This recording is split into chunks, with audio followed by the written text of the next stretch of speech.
The Manhattan skyline glittered like scattered diamonds against the velvet night as Marcus Sterling stood on the edge of his penthouse rooftop terrace. The exclusive party buzzed around him with the city's elite sipping champagne worth more than most people's monthly salary. At 28, Marcus had built Sterling Tech from his college dorm room into a billion-dollar empire. But tonight he felt restless and bored. "Marcus, you're brooding again." James Walsh approached with 2 glasses of aged whiskey. The venture capitalist had been Marcus's friend since their Harvard days, though their friendship often felt more like a competition. "Just thinking," Marcus accepted the drink, his sharp green eyes scanning the crowd of familiar faces. Supermodels draped themselves over aging oil tycoons, while tech entrepreneurs pitched ideas to anyone who would listen. The same shallow conversations, the same meaningless connections. Dangerous habit, James chuckled, loosening his designer tie. "Speaking of thinking, when are you going to settle down?" "Every eligible woman in the city has been throwing herself at you." Marcus took a long sip of his whiskey, feeling the burn slide down his throat. "Marriage is just a business contract with emotional complications. I've seen enough divorces in our circle to know better." "Cold even for you," James raised an eyebrow. "But I suppose when you're worth $3 billion, everyone has an agenda." "Exactly my point," Marcus gestured toward the party. "These women see dollar signs, not me. Marriage is meaningless when it's based on bank accounts." James's eyes lit up with mischief. "Interesting theory. Care to put your money where your mouth is?" "What do you mean?" Bet James grinned, pulling out his phone. "If marriage is so meaningless, prove it. Marry someone tonight. Not one of these gold diggers, but someone completely ordinary. Someone who has no idea who you are." Marcus laughed, but there was an edge to it. "You're drunk, James." "Maybe. But I'm serious. $1 million says you won't do it. Find some random woman, propose, and actually go through with it. If marriage means nothing like you claim, it should be easy." The whiskey had loosened Marcus's usual caution, and the challenge appealed to his competitive nature. He'd built his fortune on calculated risks, and this felt like another puzzle to solve. "You're on," Marcus extended his hand. "But I choose the target." As they shook hands, Marcus's attention was drawn to the catering staff moving efficiently through the crowd.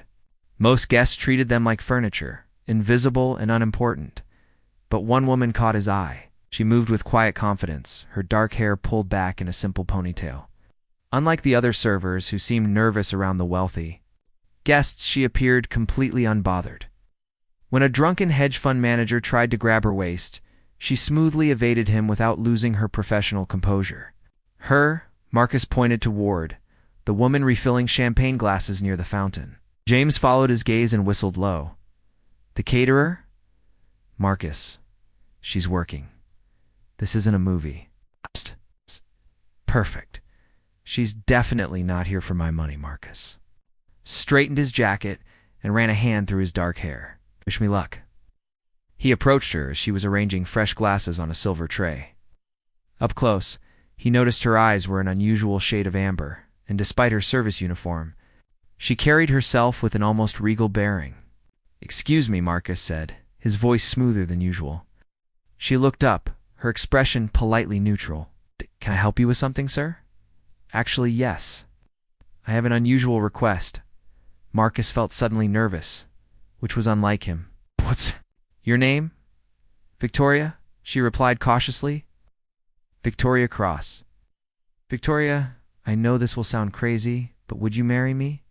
He expected shock, laughter, or outright rejection. Instead, Victoria set down her tray and studied him with those amber eyes. Her gaze was calculating, as if she were evaluating a business proposal. "Is this some kind of joke?" she asked, but her tone held curiosity rather than offense. "I'm completely serious." Marcus pulled out his wallet and showed her his black credit card. "I can pay for everything. Vegas, the ceremony, whatever you want." Victoria was quiet for a long moment, her fingers drumming against the marble fountain edge. "What's the catch?" "No catch. Just a legal marriage. We can annul it tomorrow if you want. And why would you want to marry a complete stranger?" Marcus hesitated. He couldn't tell her about the bet without sounding like a complete jerk. Let's call it an impulsive decision.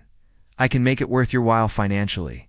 Victoria's lips curved into an almost smile. How much are we talking about? $50,000? Just for one night? Most people would have been stunned by the offer, but Victoria just nodded as if he'd offered to buy her coffee. Interesting proposition, Marcus Sterling.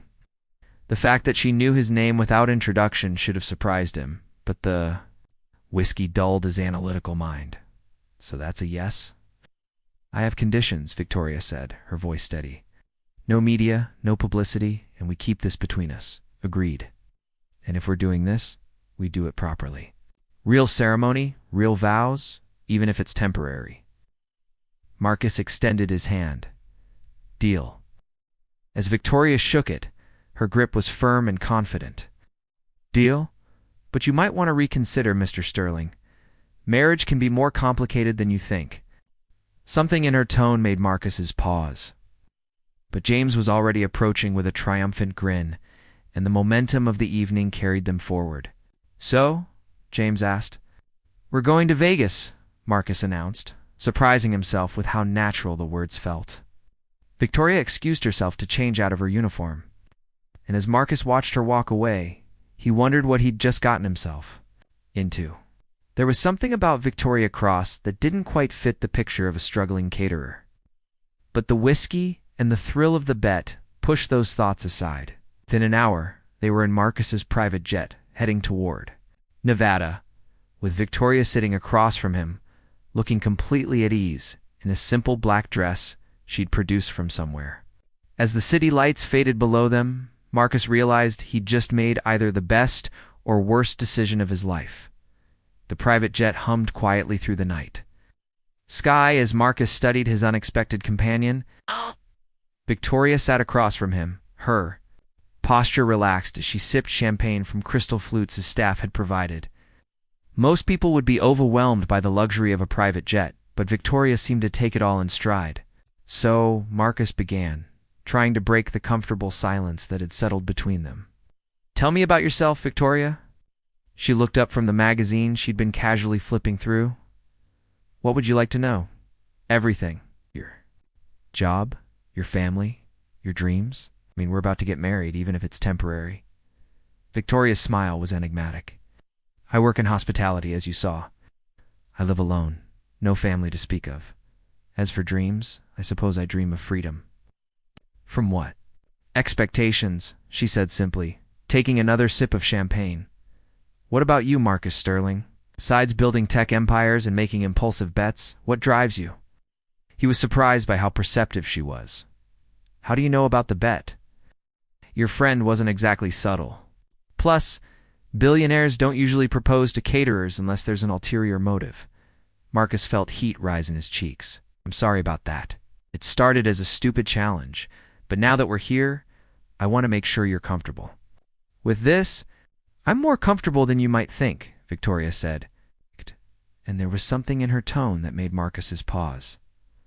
The jet began its descent into Las Vegas, and soon they were speeding through the neon-lit streets in a limousine. Marcus had arranged. The city never slept, and even at midnight. The chapels were open for business. They chose a small but elegant chapel called Eternal Moments, where the officiant, a kindly man named Reverend Martinez, greeted them with warm enthusiasm despite the late hour. Welcome, welcome, he beamed. Another couple ready to take the leap of faith. Do you have rings? Marcus realized he hadn't thought of rings, but Victoria reached into her small purse and produced 2 simple gold bands. I picked these up at the hotel gift shop while you were arranging the car, she said. Marcus stared at the rings. They were nothing fancy, but they seemed perfect somehow. You thought of everything. Someone had to. Victoria replied with a slight smile. The ceremony was surprisingly moving. Standing in the softly lit chapel with Victoria's hand in his, Marcus found himself actually listening to the words.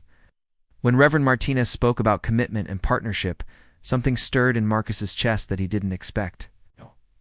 You, Marcus, take Victoria to be your wife, in sickness and in health, for richer or poorer, for better or worse. Marcus looked into Victoria's amber eyes and found himself saying, I do, with more conviction than he'd intended. And do you, Victoria, take Marcus to be your husband through all of life's joys and challenges? I do, Victoria said, her voice steady and clear. When they exchanged rings, Marcus noticed Victoria's hands were soft but strong, with perfectly manicured nails that spoke of someone who took care of herself, not the hands of someone who struggled financially. You may kiss the bride, Reverend Martinez announced with a broad smile. The kiss was supposed to be perfunctory, just part of the show. But when Marcus's lips met Victoria's, something electric passed between them. The kiss lasted longer than necessary, and when they pulled apart, both seemed slightly breathless. Congratulations, Mr. and Mrs. Sterling, the Reverend said, handing them their marriage certificate. As they signed the documents, Marcus caught Victoria writing with elegant, confident strokes. Her signature was sophisticated, practiced, like someone accustomed to signing important papers.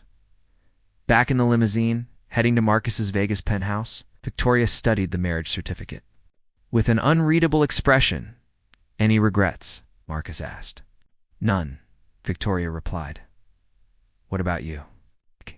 Marcus considered the question. He should feel trapped, panicked, or at least concerned about the legal implications. Instead, he felt strangely exhilarated. No regrets.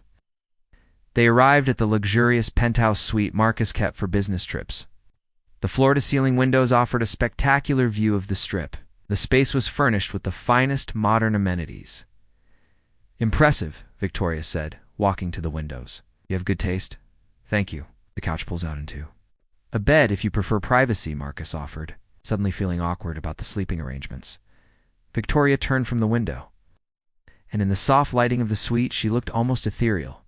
That's thoughtful, but unnecessary. We're married now, aren't we? The suggestion hung in the air between them. Marcus felt his pulse quicken. Victoria, I don't want you to feel pressured. This whole situation is unconventional enough. He moved closer to him, her amber eyes reflecting the city lights. Marcus, I agreed to this marriage knowing exactly what I was doing. The question is, do you? Before he could answer, she reached up and loosened his tie, her fingers brushing against his collar. The simple touch sent electricity through his system. I think, Marcus said, his voice rougher than usual, I'm beginning to realize I don't know anything about what I'm doing. Victoria smiled, and for the first time that evening, it was completely genuine. Good, that makes two of us. As they moved closer together, Marcus couldn't shake the feeling that Victoria Cross was far more than she appeared to be. But in that moment, with the Vegas lights twinkling below and this mysterious woman in his arms, he decided some mysteries were worth embracing. The night was young, and so were they. Whatever tomorrow would bring.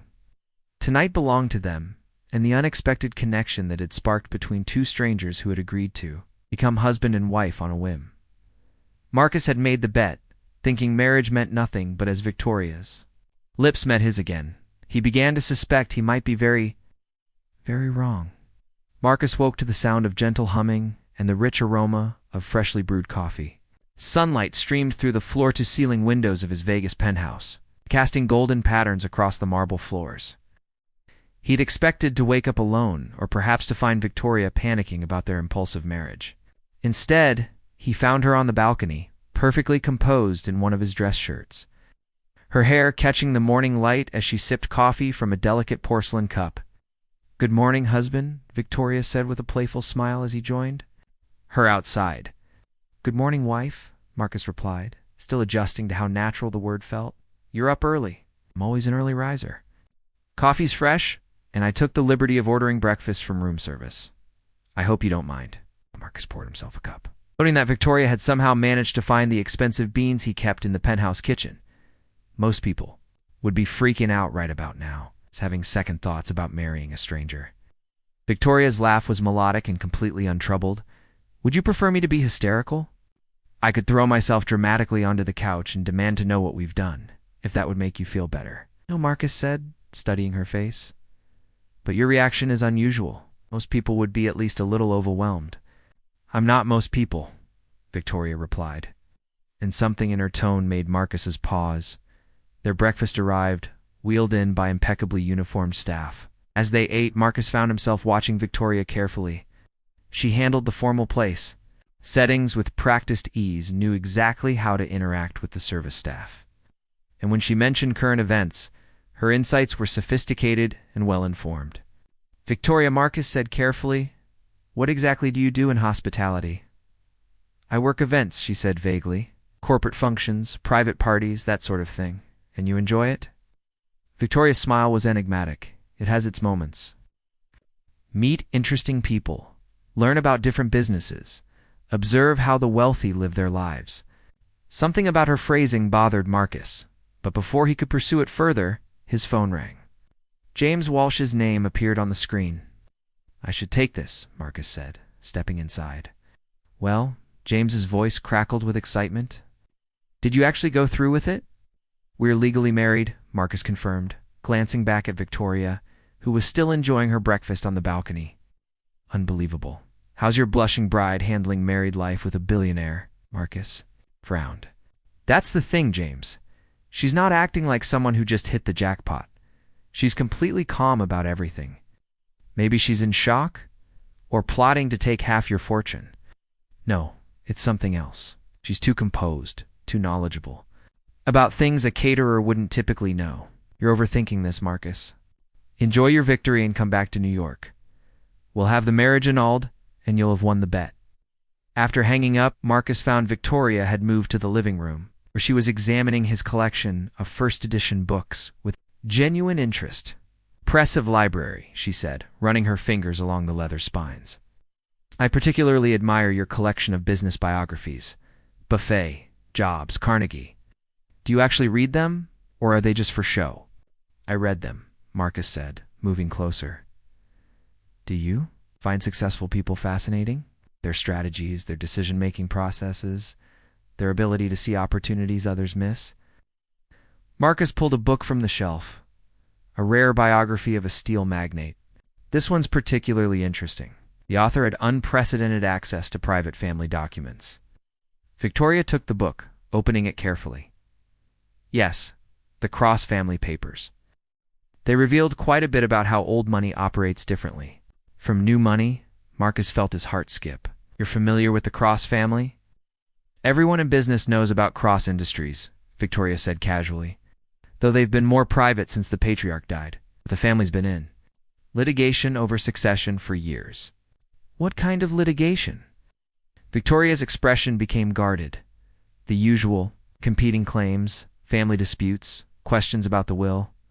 Why the sudden interest in corporate genealogy? Before Marcus could answer, his phone buzzed with a text. From his personal assistant, Mr. Sterling, "The background check you requested on Victoria Cross is ready. Some interesting findings. Call me." Marcus excused himself and stepped onto the balcony to make the call. His assistant, Patricia, had been with him for 5 years and was known for her thorough research. "What did you find, Patricia?" "Very little public information about Victoria Cross. Her employment history is sparse, her credit report shows no major purchases or debt, and her address is listed as a modest apartment in Queens. But here's the interesting part. Her emergency contact is listed as Cross Industries." Marcus felt his blood run cold. Cross Industries is in the billion-dollar conglomerate? The very same? "And sir, there's something else. I found a photo from a society page about 3 years ago. Charity gala for the Metropolitan Museum. Victoria Cross is listed in the photo caption as heiress to the Cross fortune." Marcus's mind raced. Cross Industries was one of the oldest family fortunes in America, built on shipping, real estate, and strategic investments. If Victoria was connected to that family, she wasn't just wealthy, she was potentially worth more than he was. "Send me everything you found," Marcus said quietly. "All ready in your email, sir. But Mr. Sterling, if she's really connected to Cross Industries, you might want to be careful. That family has a reputation for being very private and very protective of their interests." Marcus hung up and stood on the balcony, staring out at the desert landscape. Had he been played? Was Victoria Cross using him for some purpose he couldn't see? He returned to the living room to find Victoria exactly where he'd left her, still reading. She looked up with a smile that seemed perfectly genuine. "Everything all right?" she asked. "Fine," Marcus lead. Victoria, I have a confession to make. Oh, had you investigated? Victoria's expression didn't change. She simply closed the book and set it aside. And what did you find? That you're not who you claim to be? Victoria stood up, moving to the window. For a long moment, she was silent, and Marcus held his breath. No, she said finally, I'm not. So, who are you really? Victoria turned to face him, and for the first time since he'd met her, her composure cracked slightly. I'm Victoria Cross, heiress to Cross Industries. And Marcus, I need to tell you something important. What? I didn't accept your proposal because of the money. I accepted it because I needed an escape from my family. And now, I'm afraid I may have dragged you into something far more complicated than a simple marriage of convenience. Marcus stared at her, feeling the ground shift beneath his feet. Victoria's smile was sad now, tinged with regret. The kind that could destroy both of us if we're not careful. The silence in the penthouse stretched between them like a taut wire. Marcus stared at Victoria, his mind racing through possibilities, each more unsettling than the last. The woman he'd married on a whim was not only wealthy, but potentially more powerful than he was. Cross Industries, Marcus said slowly. Your family owns half of Manhattan's waterfront and has shipping contracts on 3 continents. Among other things, yes.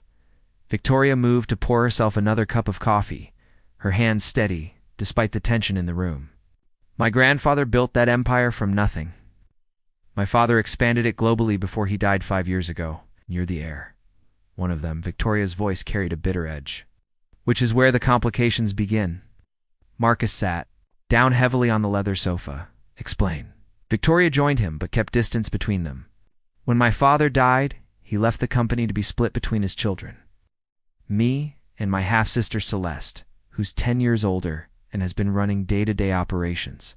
Let me guess, she doesn't want to share. Celeste has been systematically trying to push me out since the day the will was read. She's convinced the board that I'm too young, too reckless, too emotional to handle the responsibility. Every decision I make is questioned. Every relationship I have is scrutinized for ulterior motives. Marcus felt pieces clicking into place.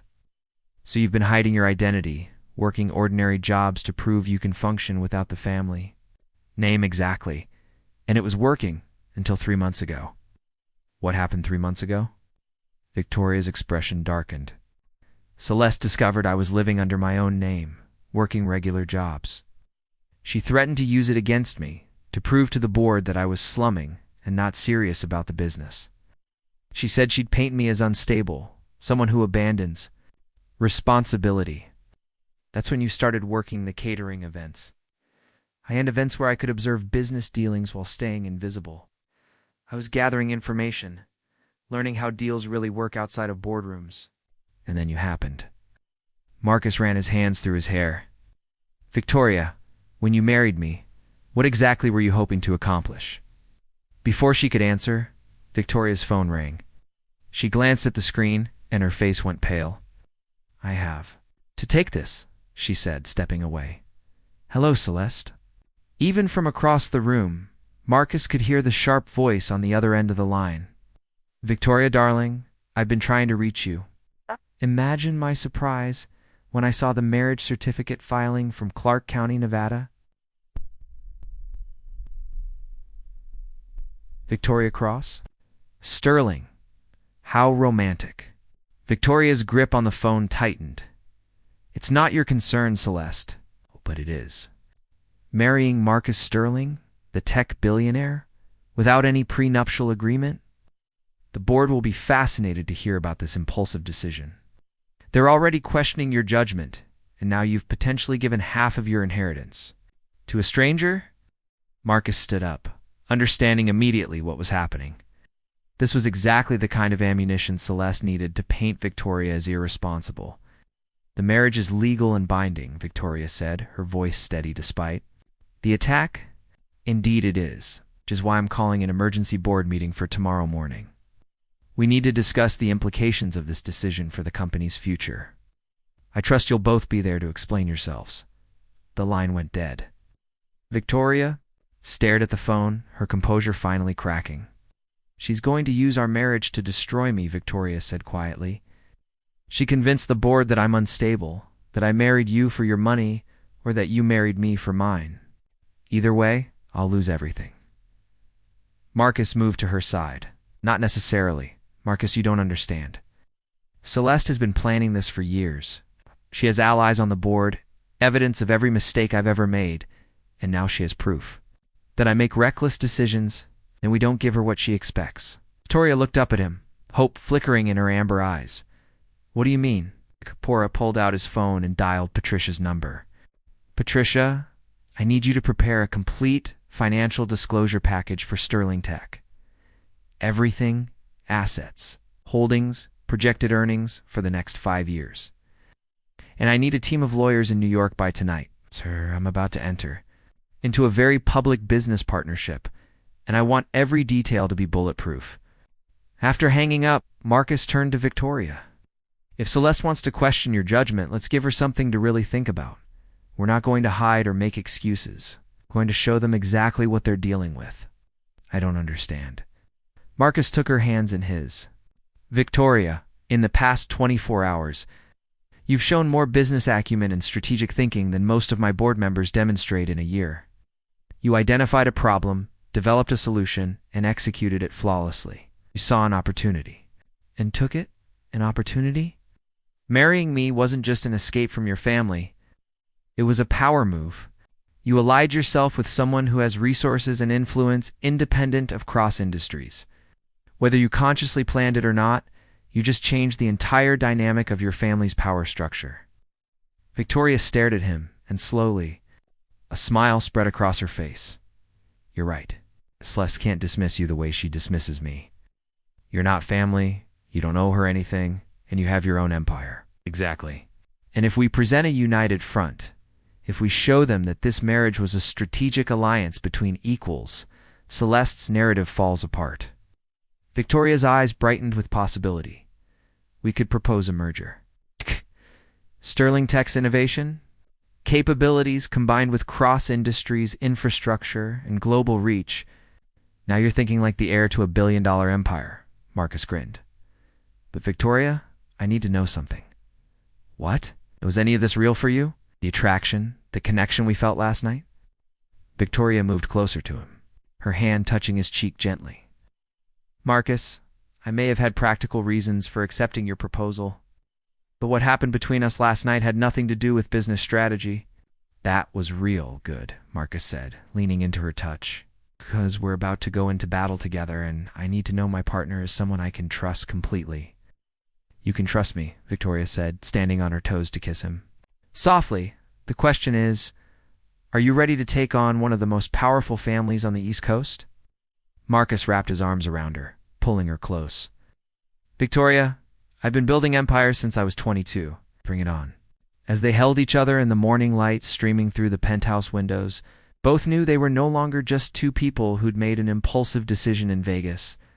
They were partners, allies, and whether their marriage had started as a game or not, it was about to become very real very quickly. The battle for cross-industries was about to begin. And Marcus Sterling had just chosen his side. The cross-industries. Boardroom on the 42nd floor of the Manhattan headquarters felt like a battlefield dressed in mahogany and marble. Windows offered a commanding view of the city, but the atmosphere inside was anything but peaceful.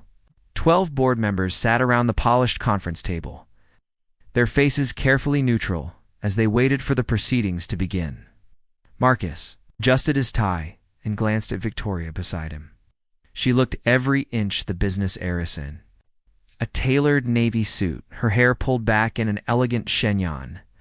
Only he could see the slight tension in her shoulders, the way her fingers drummed once against her leather. Portfolio before stilling, Celeste Crosshampton entered the room like a queen holding court. At 38, she was strikingly beautiful in a cold, calculated way. Her platinum blonde hair was perfect, her designer suit impeccable, and her smile sharp enough to cut glass. "Victoria, darling," Celeste's voice dripped false warmth. "And you must be the famous Marcus Sterling. How lovely to finally meet the man who swept my little sister off her feet. The pleasure is mine, Marcus replied, smoothly. Not missing the subtle insult in being called Victoria's little sister, Celeste took her seat at the head of the table, a position that technically belonged to Victoria as the primary heir. Well, shall we begin? I'm sure everyone is as curious as I am about this sudden marriage. Harold Brennan, the board chairman and longtime family friend, cleared his throat. Before we start, I want to remind everyone that this is a business meeting, not a family intervention. Of course, Harold, Celeste smiled. But surely the board has a right to understand decisions that could affect the company's future. Victoria's marriage to Mr. Sterling was conducted without any prenuptial agreement, which means he now has potential claims on Cross Industries' assets. Actually, Marcus spoke up, opening his briefcase. That's not accurate. He distributed packets to each board member. These are complete financial disclosures for Sterling Tech, including projected earnings and asset valuations. As you'll see, I have no financial need or interest in Cross Industries' assets. Board member Janet Morrison, a sharp-eyed woman in her 60s, studied the documents. Yes, these numbers are impressive, Mr. Sterling. Your company's valuation has increased 40% in the last 2 years. Thank you. Which brings us to why Victoria and I are really here. Victoria stood, her composure perfect. We're proposing a strategic partnership between Cross Industries and Sterling Tech, a merger that would combine our global infrastructure with Sterling's innovative technology platforms. The room fell silent. This was clearly not what Celeste had expected. A merger? Celeste's voice had lost some of its smoothness. Victoria, you can't be serious. You've known this man for what, 3 days? I've known his work for years, Victoria replied calmly. Sterling Tech's logistics software could revolutionize our shipping operations. Hey! Their AI development could streamline our supply chain management. And their cybersecurity division could protect our global communications network. Marcus picked up the presentation. We're not talking about a romantic merger, Ms. Crosshampton. We're talking about a business alliance that could increase Cross Industries' efficiency by 30% while opening new technology markets. For Sterling Tech, Rabachen, the chief financial officer, leaned forward. The potential cost savings alone would be significant. Mr. Sterling, would Sterling Tech maintain its independence in this arrangement? Absolutely. We're proposing a partnership, not an acquisition. Both companies would retain their separate identities while sharing resources and expertise. Celestas.com facade was beginning to crack. This is ridiculous. Victoria marries a stranger in Vegas, and suddenly she's proposing to restructure the entire company. Actually, Victoria said, her voice carrying a new authority, this proves exactly why I'm ready to lead Cross Industries. I identified an opportunity, developed a strategy, and executed it. Isn't that what good business leadership looks like? Harold Brennan nodded slowly. Certainly innovative thinking. It's reckless, Celeste snapped. She married him for business reasons. What happens when the marriage falls apart? What happens to our partnership then? Marcus and Victoria exchanged a look. This was the moment of truth. The marriage won't fall apart, Marcus said quietly, because it's real. Real. Celeste laughed harshly. You've known each other for 3 days? Sometimes that's all it takes, Victoria said, her hand finding Marcus's under the table. Sometimes you meet someone and you just know. How convenient. Celeste's voice was acidic. Actually, Marcus stood, his voice firm. It's inconvenient as hell. Falling in love with someone during what was supposed to be a business transaction complicates everything. But it's also the best thing that's ever happened to me. The admission hung in the air. Several board members looked genuinely moved. Victoria squeezed Marcus's hand. 6 months ago, I thought I had to choose between love and business success. Marcus has shown me that the right partner makes you stronger, not weaker. Margaret Phillips, the oldest board member, spoke up. In 40 years of business, I've seen a lot of mergers fail because the personal relationships couldn't support the professional ones. But I've also seen partnerships succeed beyond anyone's expectations when they're built on mutual respect and shared vision.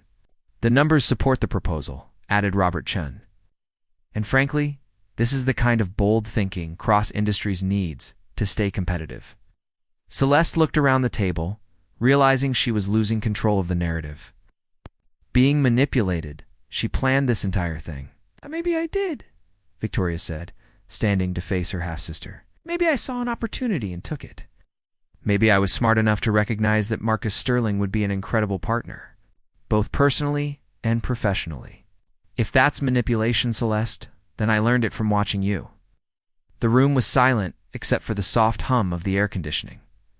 Harold Brennan finally spoke. I call for a vote. In favor of authorizing Victoria Cross to negotiate a formal partnership agreement with Sterling Tech. One by one, hands rose around the table. 8 votes in favor, 3 against, 1 abstention. Celeste's face was white with fury. The motion carries, Harold announced. Victoria, you have the board's authorization to proceed. As the meeting disbanded, Celeste approached them, her voice low and venomous. This isn't over, Victoria. May have won today, but marriage is a long game. Let's see how you feel about your perfect partnership when the honeymoon ends. After she left, Marcus and Victoria stood alone in the boardroom, the city sprawling beneath them. She's right about one thing, Marcus said quietly. Marriage is a long game. Victoria turned to him, concern flickering in her eyes. Are you having second thoughts? No, Marcus said, taking her hands. I'm having first thoughts, real ones. Victoria, I know this all happened fast, but I want you to know that what I feel for you has nothing to do with business strategy or proving points to your sister. Hey, what does it have to do with? It has to do with the way you think, the way you challenge me, the way you make me want to be better than I am. It has to do with waking up this morning and realizing that I don't want to imagine my life without you in it. Victoria's eyes filled with tears. Marcus, I need to tell you something. What? I lied about the rings. Marcus frowned. What rings? The wedding rings? I said I bought them at the hotel gift shop, but I didn't. I've been carrying them in my purse for 3 years. I don't understand. Victoria smiled through her tears. My grandmother gave them to me before she died. She said to save them for when I found someone who loved me for who I am, not what I have. When you proposed, something inside me said this was the moment. Marcus stared at her, overwhelmed. Victoria, ... I know it sounds crazy, but some part of me knew from the moment you walked up to me at that party. Maybe it was instinct. Maybe. It was hope, but I knew you were different. Marcus cupped her face in his hands. So what happens now? Now we do this right? No bets, no business strategies, no family drama. Just us. Just us, Marcus agreed, kissing her softly. 6 months. Later, they had a second wedding. This time it was in the gardens of the Cross family estate, with flowers and music and everyone they loved. Victoria wore her grandmother's dress, and Marcus wore his grandfather's watch. When they exchanged vows, they used the same simple gold. Bands from that night in Vegas, but the words they spoke were entirely new. As they danced at their reception, Victoria whispered in Marcus's ear, "Any regrets about that bet?" Marcus spun her around, laughing. "Best bet I ever made, though technically I lost." "How did you lose?" "I said marriage was meaningless. Turns out I was completely wrong." Victoria smiled, her amber eyes sparkling in the garden lights. "Sometimes being wrong is the best thing that can happen to you." Sometimes, Marcus agreed, it's everything. And as they danced under the stars, both knew that what had started as a reckless game had become the greatest adventure of their lives.